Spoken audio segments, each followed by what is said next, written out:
మా ఇంట్లో ఉన్న 4 అన్నయ్యలు, ఒక ఆయన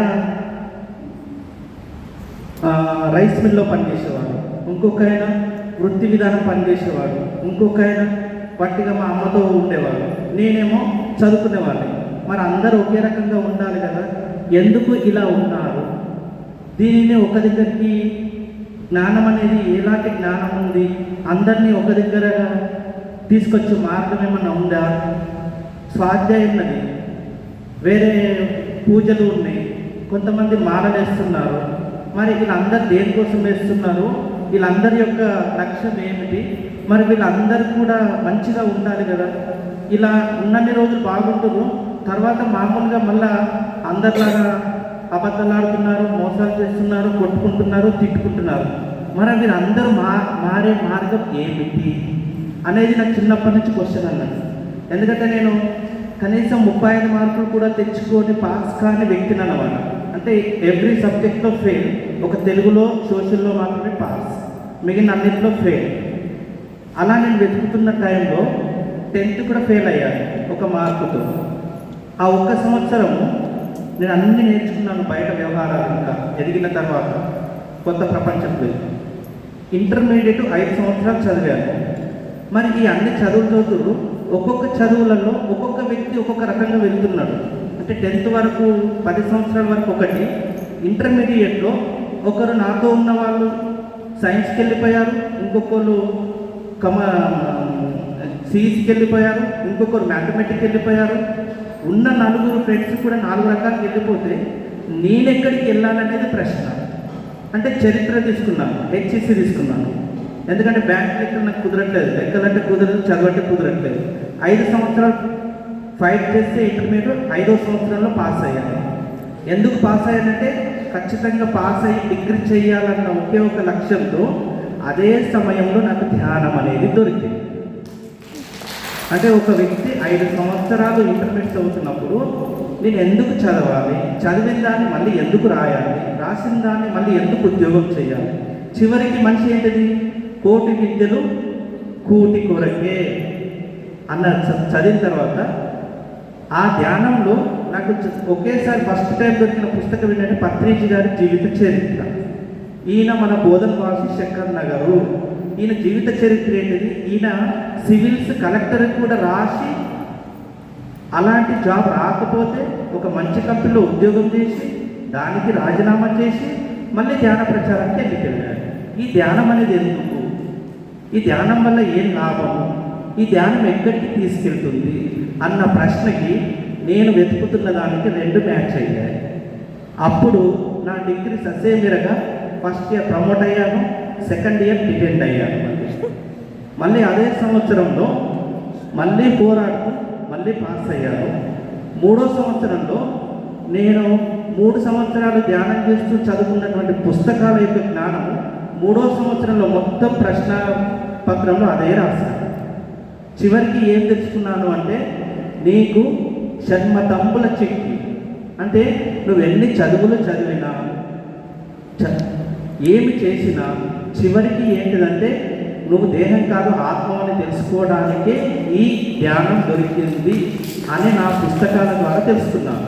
ఎందుకంటే పత్రిక పుస్తకాలు ఆ రోజుల్లో 5 రూపాయల పుస్తకాలు, 2 రూపాయల పుస్తకాలు, ఫోల్డ్ పాంప్లెట్ ఉండేది, పెద్ద పాంప్లెట్, అవి ఫ్రీగా ఇచ్చినప్పుడు నేను తీసుకొచ్చుకొని నా జీవితంలో నేను డిగ్రీ వరకు చదివిన పుస్తకాలు, పత్రిజీ గారి పుస్తకాలు, మిగిలిన పుస్తకాలు వేరే చదివాను. కానీ ఆ టైంలో స్వాధ్యాయం అంటే గురువులు చెప్పే మాస్టర్లు లేకపోవడం సరిగ్గా, మళ్ళీ పుస్తకాలు అర్థం కాకపోవడానికి, మరి ధ్యానం చేసుకోవడానికి అనుకూలమైన వాతావరణం లేకపోవడం వల్ల నాకు సబ్జెక్ట్ అర్థమయ్యేది కాదు. ఎప్పుడైతే బోధనలో పత్రిజీ గారి జన్మస్థలంలో ఇల్లు కొనుక్కున్న తర్వాత నాకు సాధనకి పెద్ద పీటగా అక్కడ ప్లేస్ దొరికింది. తర్వాత అక్కడికి ఎంతోమంది మాస్టర్లు, మరి రాఘరావు సార్ కూడా పత్రిజీ జన్మస్థలం బోధనలోనే నాకు పరిచయం అయ్యారు. ఫస్ట్గా రావడంతోనే సారు ఒక 15 నిమిషాలు దుమ్ము దులిపేశారు. అప్పుడు చాలామంది వచ్చిన వాళ్ళు తర్వాత ఎవరు కనిపించకుండా పోయారు. అంటే అక్కడ పత్రిజీ గారు ఏదైతే తూచా తప్పకుండా చెప్పిన జ్ఞానం ఏదైతుందో సేమ్ యాక్టివ్గా సార్ కూడా బోధిస్తున్నారు. అప్పుడు తర్వాత అర్థమైంది, సారు ఏది డెప్త్ సబ్జెక్ట్ చెప్పినా దాన్ని అనర్గంగా వివరించగలిగారు అంటే సార్ రాఘవరావు సారు, అమ్మగారు మాత్రమే. నేను బోధనలో నాకు పరిచయం అయిన తర్వాత వాళ్ళ పుస్తకాలు అప్పుడు నేను ఫాలో అయ్యాను. ఆ టైంలోనే 2007, 8, 9 టైంలో నాకు ధ్యానము, స్వాధ్యాయము, సజ్జన సాంగత్యము నాకు ఈ సార్ ద్వారా పత్రిక పుస్తకాల ద్వారా మాత్రమే అందింది, అక్కడికి వచ్చిన మాస్టర్ల ద్వారా. ఆ తర్వాత ఇది చదువుతూ ఉన్నప్పుడు పత్రిక సార్ ఆలోచన ప్రచారం చేస్తున్నారు కదా, మనం తెలుసుకున్న జ్ఞానాన్ని ఏం చెయ్యాలని అనుకున్నప్పుడు బానిసోడలో నేను ఒక ధ్యాన కేంద్రం కూడా స్టార్ట్ చేసిన తర్వాత అప్పుడు అసలైన జీవితం అంటే ఏంటిది అనేది ప్రారంభమైంది. ధ్యాన ప్రచారము మొదలు పెట్టినప్పుడే 2007లో అక్కడ సెంటర్ స్టార్ట్ చేసిన తర్వాత అప్పుడు భౌతిక ప్రపంచం ఇంటి యొక్క బాధ్యతలు చూసుకోవాలి, మళ్ళీ ఇక్కడ సెంటర్ యొక్క బాధ్యత నిర్వర్తించాలి, వచ్చిన మాస్టర్ల యొక్క రిసీవింగ్ చేసుకోవాలి, వాళ్ళ క్లాసులు తీసుకెళ్ళాలి, ఆ జ్ఞానం నేర్చుకోవాలి, నేర్చుకున్న దాన్ని మళ్ళీ ఇంప్లిమెంట్ చేయాలి. అంటే ఇటు ఇంటి పరంగా ఇటు ధ్యాన పరంగా చాలా సాహసమైన జీవితంగా జీవించారు ఆ 3 సంవత్సరాలు, 2007, 8, 9 3 సంవత్సరాలు. ఆ తర్వాత సహజంగానే నాకు తెలియకుండానే నేను బయట ప్రపంచానికి వచ్చేసాను 2010లో.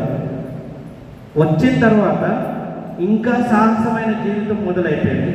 ఎందుకంటే ప్రతిరోజు కూడా ఎక్కడో ఒక చోట ధ్యాన క్లాసులు చెప్తే కానీ, కొన్ని పత్రిక పుస్తకాలు అమ్ముతే కానీ జీవన విధానం జీవించుకుంటూ ఇటు ఆధ్యాత్మికాన్ని కూడా పట్టుకోవడం జరిగింది. ఎందుకంటే సారు నిన్న కానీ మొన్న చెప్పిన సబ్జెక్టులలో నీకు నువ్వుగా భూమికి ఆత్మగా వచ్చి శరీరపరంగా ఉండి మనస్సు యొక్క దానితో నువ్వు ఆగిపోతున్నావు కాబట్టి ఆ స్థితి దాటడానికి నీ ఆత్మగా నువ్వే గుర్తు చేసుకొని సాధన ద్వారా, తీవ్రమైన సాధన ద్వారా, శ్వాస మీద ధ్యాస ద్వారా నీ ఆత్మశక్తితో నువ్వే తెలుసుకొని నీ అంతటి నువ్వుగా ఆ జ్ఞానాన్ని ఎప్పుడైతే పంచుతావో అప్పుడే నీ జన్మకు అర్థం పరమార్థము ఉంటుందని నిన్న మొన్న చెప్పిన సబ్జెక్టులో నేను 2010లో వెళ్ళిన ఆ అన్నిటికీ ట్యాలీ అయిందన్నమాట. అంటే ఇక నేను చేయాల్సిన పని ఏంటిదంటే ధ్యానాన్ని పంచడము, జ్ఞానం నేర్చుకోవడం, నేర్చుకున్న జ్ఞానాన్ని పంచడమే జీవితం లక్ష్యంగా నేను పెట్టుకొని అప్పటి నుండి నిరంతరంగా ఎక్కడికి వెళ్ళినా ఏమి చేసినా పత్రిజీ సార్ చెప్పినటువంటి జ్ఞానాన్ని మాత్రమే బోధించడం మొదలుపెట్టాను. అప్పుడు మొదలుపెట్టినప్పుడే నాలో జ్ఞానం అభివృద్ధి చెందింది. ఎప్పుడైతే భౌతికంగా డెవలప్ అవుతున్నప్పుడు రకరకాల మాస్టర్లు పుట్టుకు రావడం జరిగిందో, రకరకాల ధ్యానాలు అవి పట్టుకోవడం వల్ల మళ్ళీ నేను వెనుకకు వెళ్ళిపోయాను. మొదట్లో నేను ఎలాగైతే ధ్యానం ద్వారా ఎలాగైతే ఉన్నానో రకరకాల రామత ధ్యానం అని, గైడెడ్ ధ్యానం అని, అంటే ఈ ధ్యానాలు ఎలాగొచ్చాయంటే పత్రి సార్ ఇంటికి ఏ కొత్తగా నేర్చుకున్న ధ్యానమైనా సారింటికి ఆ మాస్టర్ వచ్చేవాళ్ళు. బోధనలో సారింట్లో ధ్యానం చెప్పొచ్చని ఒక 100 రకాల ధ్యానాలు నేను విని ఉంటాను. ఆ ఇంట్లో నేను 100 రకాల ధ్యానాలు, రకరకాల ధ్యానాలు. మళ్ళీ చివరకు వచ్చేసి ఈ సార్ క్లాస్ జరగగానే మళ్ళీ ఫిల్టర్ అయ్యేవాడిని. మళ్ళీ పత్రి సార్ ఈ సార్ రాసిన పుస్తకాలు చదివేవాడిని, మళ్ళీ అమ్మేవాడిని, మళ్ళీ బోధించేవాడిని. ఆ పట్టుకున్నన్ని రోజులు నాలో జ్ఞానం డెవలప్ అయ్యేది. మళ్ళీ ఇంకొక మాస్టర్ వచ్చి ఏదో చెప్పగానే మళ్ళీ వెనక్కి వెళ్ళిపోవడం, అంటే పడిపోవడము మళ్ళీ లేవడం, పడిపోవడము లేవడం, ఇదే జరుగుతుండేది. కానీ ఒక స్థిమితంగా ఒక 3 సంవత్సరాల నుంచి ఒక స్థిమితంగా బ్యాలెన్స్గా ఉంటూ ఒక సంవత్సరం నుంచి పర్ఫెక్ట్గా భీమవరం వెళ్తూ ప్రతిరోజు ఉదయం జూమ్లో పార్టిసిపేట్ చేయడం వల్ల ఇంకా సబ్జెక్టు ఈజీగా అనర్గళంగా అర్థమయ్యింది.